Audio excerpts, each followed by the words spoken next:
Hello, Blizzard fans! This is Falcon Paladin coming to you with yet another daily Blizzard upload. This is Starcraft 2 professional gaming between Rain and Soulkey on Deadwing LE. Now, this is Game 2 of their Best of 5 series in the quarterfinals of the Taipei Intel Extreme Masters Season 9 Championships held in 2015. And Game 1 went to Rain behind strong Dark Templar play and just general harassment. He took out Soulkey's third base, and that really hurt Soulkey's economy. And then when Rain showed up with a bunch of stalkers and sentries, there just weren't enough roaches and lings to actually stop that. So Soulkey tapped out, GG'd for Game 1, so Rain is currently up 1-0. And on the top right, we have the red Protoss player Rain, and at the bottom right, we have the blue, or I guess purple Zerg player Soulkey. Now, in the last game, I didn't explain very much about these two players' histories, and I apologize for that omission. But Soulkey is, again, one of the better Zergs on Earth. He did really well, actually, in the 2013 HOTS 6 Cup. He took second place in that. He took first place in the World Cyber Games in 2013. He also did really well in the Starcraft 2 World Championship Series South Korea champion back in 2013 as well. So 2014 was a little sparse for him, but he did do very well about a year or so ago. On the other side, Rain, again, is just a very strong Protoss player. He recently did take second place in the IEM Season 9 San Jose Championships. And he did take fourth place in the 2014 Global Starcraft 2 League Season 1, and did take first place in that Hot 6 Cup back in 2013 I referenced earlier about Soulkey. He is also the current StarCraft 2 World Championship Series Asia Continental Champion from October 2012 to the present.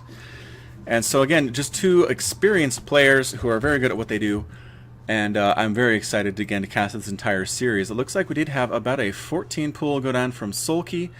It looks like he is, yes, trying to get a hatchery here. He's got two drones trying to move that probe out of the way so he can throw down his expansion.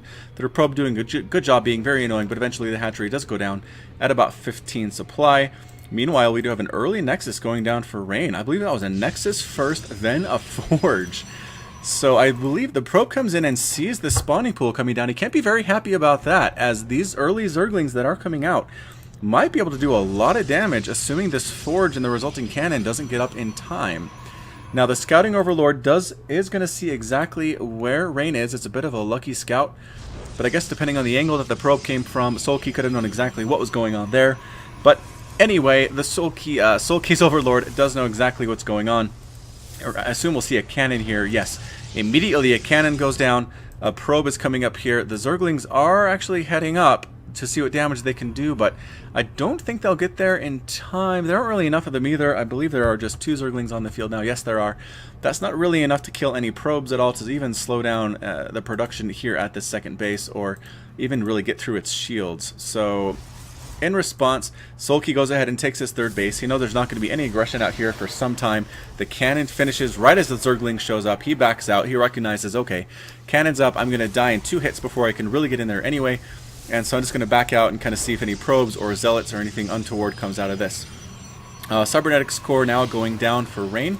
Do we have any tech at all for our Zerg player? Nope, we are just droning up, which is exactly what he should do in this situation. Going Nexus first for Rain means that his tech is really delayed. I mean, he can get a zealot out here, but his Cybernetics core isn't even finished yet at the 5-minute mark. He's getting gas here from both of the geysers in his main. He is not getting any gas here at his second because, again, he just needs as many minerals as he can to get that economy and that tech up and going. So the Cybernetics core now finishing. We'll see what the next tech choice is for Rain, and he's going to go ahead and research Warp Gate, which makes a lot of sense. Third base just about finished for Soulkey. He is just making drones. He is making queens. And a Stargate coming down over here. A bit of a proxy pylon. I guess not really. It is still in the main base of Rain. Might be to see some Oracle harassment for the Protoss player, or some Void Rays, which would definitely be very interesting to see, just because Queens are really good against anti-air, and especially good against Protoss anti-air, because they cannot cloak like the Banshee of the Terran can. So we're just injecting, we're making so many drones. Income is 36 to 33 harvesters. The Protoss player is up just because Chrono Boost, again, is really good at getting those workers out very quickly, and if the Protoss player wants to use those on the economy, he can. If he'd rather boost out things like Warp Gate or +1 upgrades, he can as well. Even Chrono Boosting gateways to make units come out faster. So Chrono Boost is a really good spell. If you're a Protoss player, I recommend you use that a lot. You'll notice the very low Chrono Boost energy here on this Nexus. And on this Nexus means that Rain is making good use of it. At 100, it does stall out, and you don't get any more. So you want to keep using it, and in the end, you'll be glad that you did. Mothership Core now being trained here at the Natural. I don't believe there's been any scouting at all from Rain since... No, he doesn't know about the third base. He does know about the hatchery, but that's about it. He hasn't sent anybody scouting at all, so... he might be a little bit worried about some two-base aggression, which would do pretty well here, but in the end, Soulkey does have that third. So Oracle coming down. That Oracle harass is happening, as I thought it might. Coming right on down, going to try to kill a bunch of drones. Does get 1, 2, and will it get 3 drones? Yeah, 3 drones, 4 drones. Going to get a 5th before it gets sniped down by these queens. Yes, 5 drones, and does escape with 25 health. That, I'd say, was probably worth it for the Oracle. Just a fantastic play by him. Getting 5 drone kills, which at this stage of the game is very important. Zerg is now at 53 to 50, but it would be bigger if not for this Oracle. We have a Spore Crawler in the main, and a Void Ray actually showing itself and killing that Overlord. So he knows it might be some Sky Toss coming from the Protoss player. Soulkey might want to start getting a Hydralisk Den at this point in order to deal with this this mass air attack that we're going to see, or at least ground force supplemented by air, depending on how we go here. He is getting the +1 ground upgrades. So Rain does want to have some ground units, obviously. We have another hidden photon cannon here. Checks for the presence of the third base. The Zerglings see exactly what's going on. They do see the third. They know they're in no danger of any major attacks here for the next few minutes. So man, he is just droning up like crazy. It is 62 to 58 Harvesters at the 9-minute mark. He probably wants around 70 to 80. I still don't see a Hydralisk Den at all. He does have a Roach Warren. And there's the Hydralisk Den. It is popping up here in the main, along with an Evolution Chamber. Getting those ranged upgrades is going to be so useful against these Void Rays that are likely going to be coming out from the Protoss player. And yes, Rain is making another Void Ray.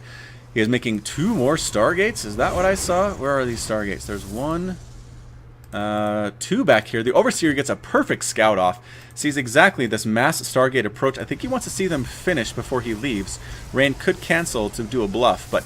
no, they do finish. Void Rays are coming out. If you look really closely at the Stargates when they're warping in, you can see the shape of the unit that they're making. You can kind of see a Void Ray in there.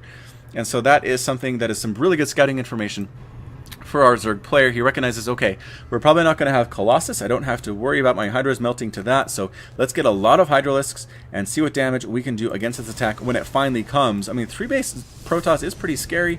But again, 4-base Zerg is also pretty scary, so that 4th base is going down for Soulkey at this point. The Hydralisks are taking down some rocks. Here we go.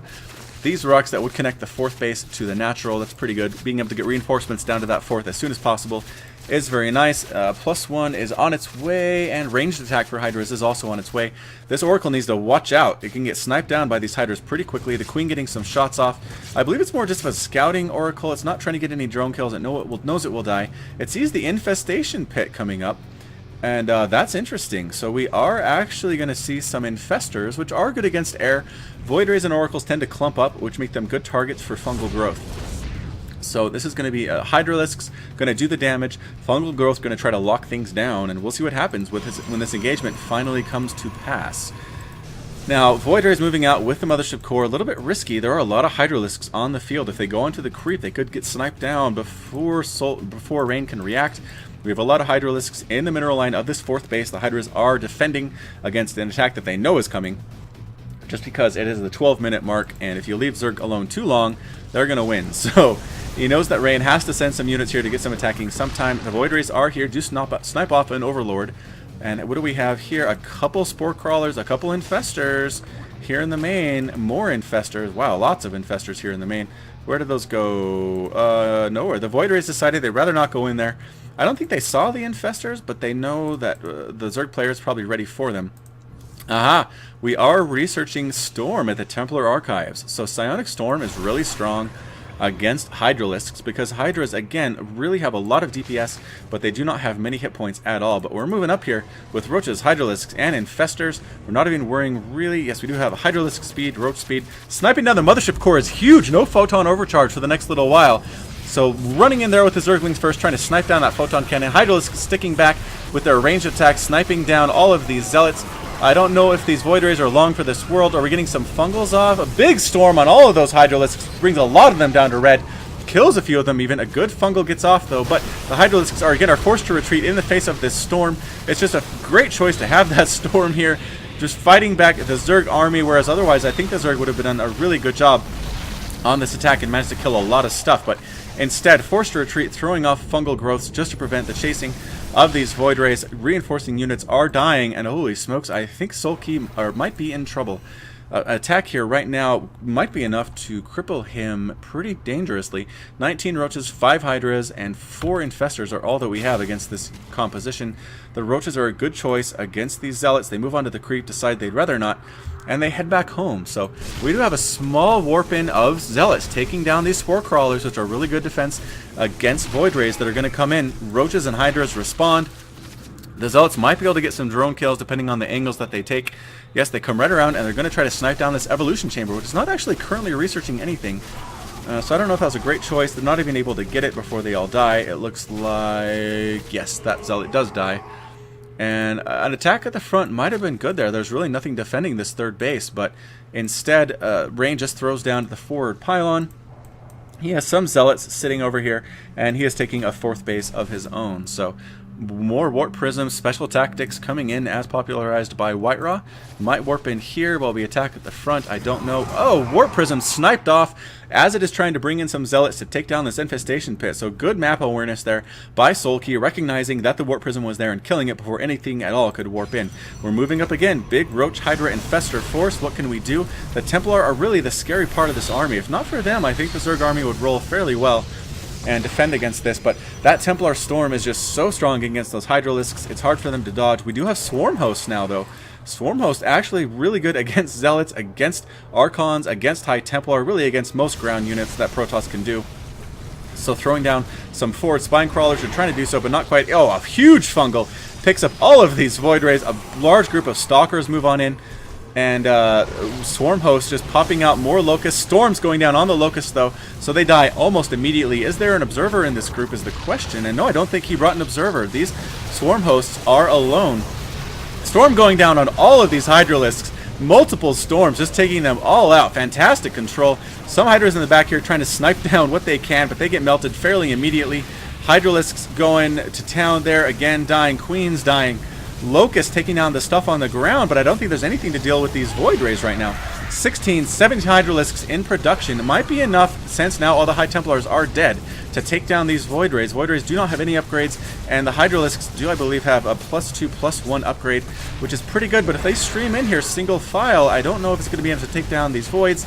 And yes, in the end they are forcing the retreat of the Void Rays, sniping off 2 of them as they retreat. It supplies 136 to 119 for our Zerg player.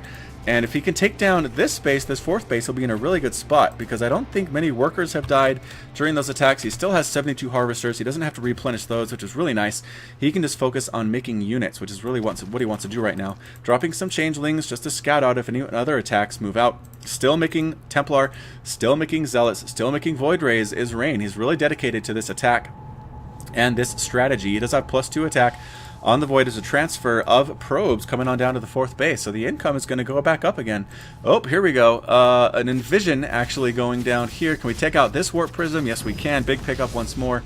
And this Oracle did throw down an Envision on the Hydralisks, which lasts a long time. It allows Rain to see exactly what those guys are doing. If we take a look, yes, see, we now, from Rain's perspective, we can see these Hydralisks. And it lasts for quite a while. It's a good scouting tool that I don't think many Protoss players at lower levels use. But it's fantastic. There's no real way for Zerg to dispel it. And so there it is, just kind of saying, hey, here's my army, Rain, defend against me when I come attack, please. We do have Locusts moving on up, though. Protoss players are fond of calling these free units, and they really hate them. Zealots moving in against these Zealots, but again, any Zealot damage that happens and any Zealots that die is just a huge pickup for the Zerg player, because these Locusts are free and the Zealots are not. So we're going to do a slow push up here, a slow siege with these Swarm Hosts. Burrow, push up, attack, burrow, push up, attack. Hydralisks here in case the Void Rays decide to attack in. Small group moving up here into the mineral line. Taking down this cannon first, they'll quickly burn it down with those +2 upgrades. And I think they're going to move in and try to kill workers. Yes, 2, 3, 4, 5 workers go down. Big engagement here. Storm on all of these Hydralisks again, just dying so fast. But the Locust cleaning up everything on the ground, moving up, even taking down this Archon that is morphing. But the Void Rays again are good. I think the Storm's got enough Hydralisks that the Void Rays are a huge concern. They did bring an Observer this time, so they can see these Bird Swarm hosts, and the Bird Swarm hosts pick up and move out because they recognize that their doom is impending.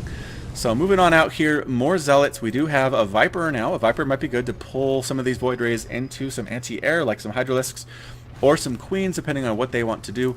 4th base is still up and going for Rain, so he's feeling pretty good about himself right now. It's 4 base to 4 base. Zerg player might want to think about taking a 5th at this point. It is 21 minutes into the game. He has enough money to take a 5th, barely, just barely though. I'm not sure if it's something he's comfortable doing. Roaches come in and try to snipe some stuff, but the Void Rays and the Zealots respawn just in time. And over here we just have a forward pylon. And here we have an Observer, which gets sniped down by some Hydras.